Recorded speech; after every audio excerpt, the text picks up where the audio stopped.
Chapter 9 Scar Island. Okay, Sebastian began when they all met at the table, exhausted and limp from dragging dead bodies across 100 yards of stone. First things first, I'm in charge. Colin turned his head to give Jonathan a very meaningful look. Jonathan bit his tongue and didn't look back. Sebastian was sitting in the Admiral's big wooden chair, his feet up on the table. Benny was sitting next to him with Roger and Gregory nearby. Why are you in charge? Tony asked. Because I say so, Tony. We can't have no one in charge. It'd be dumb, and I've been here the longest. And I'm the oldest. I'm older than you are, Gerald protested. Shut up, Gerald. I'm in charge. Anyone have a problem with that? Do we have another choice? No. Could we have an election? No, and you better shut up about it right now, Colin. Let it go, Jonathan whispered through clenched teeth, nudging Colin. It'll be fine. Colin just shook his head and frowned. His hand flitted up to pinch nervously at his neck. Okay, now that's settled. The first rule is, Sebastian smiled like a cat with a mouthful of feathers. He spread his hands wide. There are no rules. There was a little scattered clapping around among the group, some nervous laughter. Sebastian looked around at them, a little frown on his face. Why do you guys look so scared? No one answered. Eyes dropped to the floor. What's wrong with you guys? This is the best thing that's ever happened to us. There was still no answer except for the sound of the rain still pattering the courtyard outside the window. Sebastian jumped to his feet. What? You think we can't do this? You think we can't take care of ourselves and have fun? Sebastian shook his head. Come on, the stupid admiral? He called us scabs, right? Sebastian's face darkened. Picked off and thrown away, he said. But now he's gone, and here we are, still around. 'Cause you know what you get when you keep picking a scab? He looked at them, around, his eyes shining. Bloody fingers, Miguel suggested. An infection? Walter asked. No, Sebastian spat. You get a scar, idiots, a scar. And scars are tough.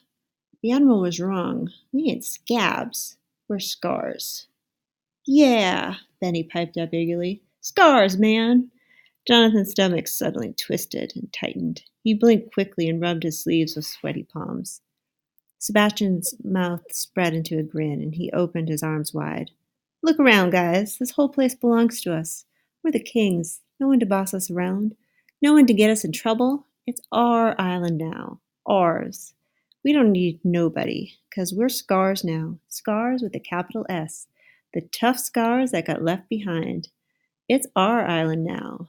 Hell yeah, Roger cheered in his deep voice. Our island. Our island, Gregory echoed. Sebastian slammed his fist down on the table, his face glowing with triumph. This whole island belongs to the Scars now. Scar Island, Benny crowed. Sebastian had them now. There were cheers and smiles and high fives. Even Walter was nodding his head and grinning. This isn't Slabhead anymore, Sebastian hollered. It's Scar Island from now on. Say it. Scar Island, the boys shouted. All the boys except Colin, who just sat there looking around, pale and frowning. And all the boys except Jonathan, still rubbing his arms and blinking. Sebastian sat down, his face flushed. The jerks are gone, he said.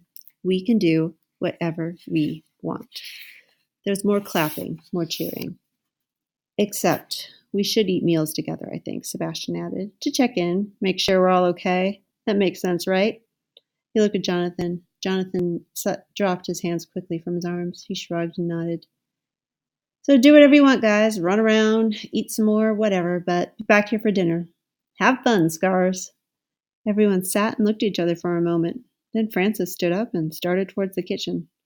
David got up and headed towards the door that led outside. Wait, Jonathan said. What about the generator? We still need electricity, right? For the fridge and the freezer? Sebastian pursed his lips. Oh, yeah, right. We'll take turns. It only has to get done, like 3 times a day? He looked to Benny, who nodded eagerly. We've all done it. We know how it works. So first, how about you and you, he said, pointing at Miguel and another kid Jonathan didn't know yet. Head down and fill it up. They grumbled and trudged away together. Slowly the boys wandered away in different directions, most in groups of 2 or 3. Sebastian headed out in the courtyard. Benny followed like a puppy at his heels. Colin and Walter and Jonathan were at the last left tables. Colin still looked unhappy. Cheer up, Jonathan said to him. Now the good times start. Colin just rolled his eyes. So, what is there to do around here? Jonathan asked.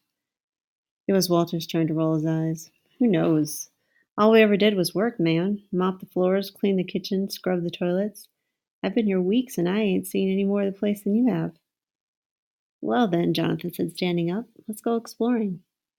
Walter hopped up to join them, and after a moment Colin did too. We're going to need some lanterns, Colin said with a sigh. I know where they keep them. Mathis too. It took a few minutes later, and the three of them were walking through one of the snaking, shadowy hallways that had been so confusing to Jonathan the night before.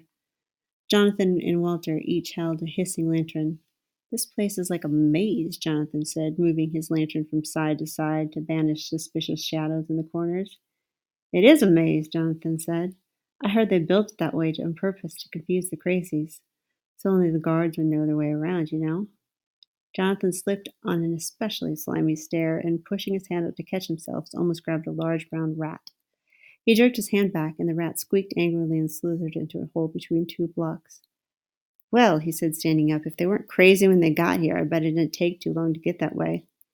Walter looked uneasily at the hole the rat had disappeared into. Yeah, man, you got that right. He shook his shoulders in an exaggerated shiver. This place gives me the heebie-jeebies, thinking about all them crazies that lived here and died here. He dropped his voice to a whisper. It echoed in the corridor like turning pages. He looked at Jonathan to Colin. You guys believe in ghosts? Colin shook his head, but he didn't look too sure. I don't know, Jonathan said, squinting into the blackness ahead of them. But if there are ghosts, this sure seems like the kind of place they'd be. Yeah, Walter answered, no lie. He looked at Jonathan. He had second thoughts written all over his face. Jonathan put a smile that was a lot braver than he felt. Well, let's go find him then. Jonathan shook his head and almost smiled. Fine, I'm following you, though. They wandered up and down staircases and peeked into sinister-looking side passages. Jonathan was hopelessly lost within minutes. They found one room they were pretty sure used to be some sort of dungeon. Rusted chains dangled from the walls. They took a quick look and then kept going. Suddenly, the light in Jonathan's lantern fell on something familiar. It was a rope stretched across the staircase, spiraling down to the darkness. Hey, I know where we are. Mr. Warwick showed this to me. Colin and Walter stood shoulder to shoulder with him. Yeah, Colin whispered. He loved to this. The door to the deep, he called it. Walter said with a low voice. The hatch, Jonathan nodded. That's what's really down there. He felt both Walter and Colin shrug beside him. No one knows, man, Walter whispered. They'd never tell us. Some big dark secret, I guess. From the stairs rose the same thumping and slurping that Jonathan had heard the night before. He swallowed, then stepped forward and lifted the rope. He ducked his head beneath it and stepped down into the top stair. What are you doing? Colin hissed. I want to see it, Jonathan answered. He took another step down and then another, holding his lantern out before him. When he didn't hear any footsteps behind him, he looked back. Colin and Walter were still standing on the other side of the rope in the corridor. Come on, he whispered. His voice echoed eerily in the tight staircase. Don't make me go alone. Things are always bigger and darker when they're secret. Let's find out how bad it really is. Walter gulped. Then he ducked under the rope and followed Jonathan. No way, Colin said. I'm staying here. Suit yourself, Jonathan said. But we both got the lanterns. Colin scooted under the rope and joined Walter. Jerked. Jonathan reached back to pat Colin on the shoulder. Relax, he said. Whatever's down here can't be worse than the dead admiral, and we spent plenty of time with him today. Shut up and go. The stairs were steep, and the boys held one hand against the slippery wall to steady themselves. The steps curved down around the corner and then stopped at a small, dark landing. The landing was a little bigger than a bed, and on the other side, another staircase climbed up and away from them, in the opposite direction of the one they came down.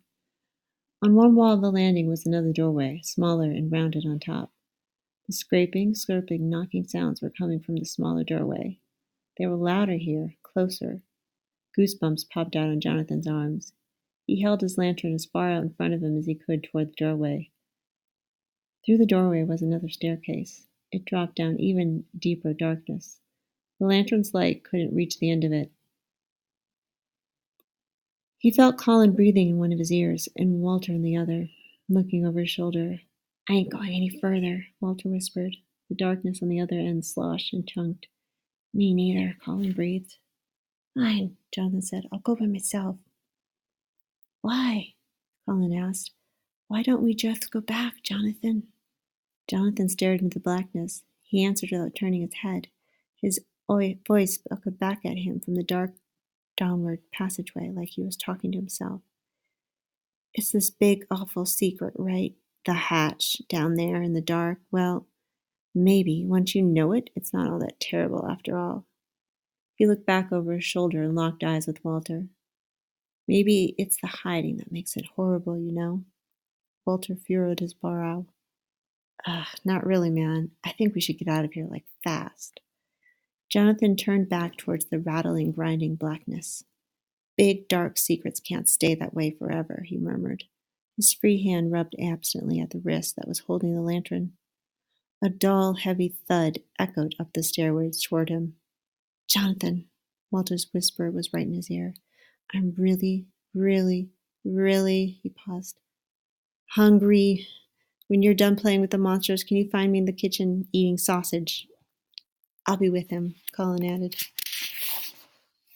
Thanks, guys, Jonathan said, and his only answer was the sound of his footsteps retreating back up the spiral staircase.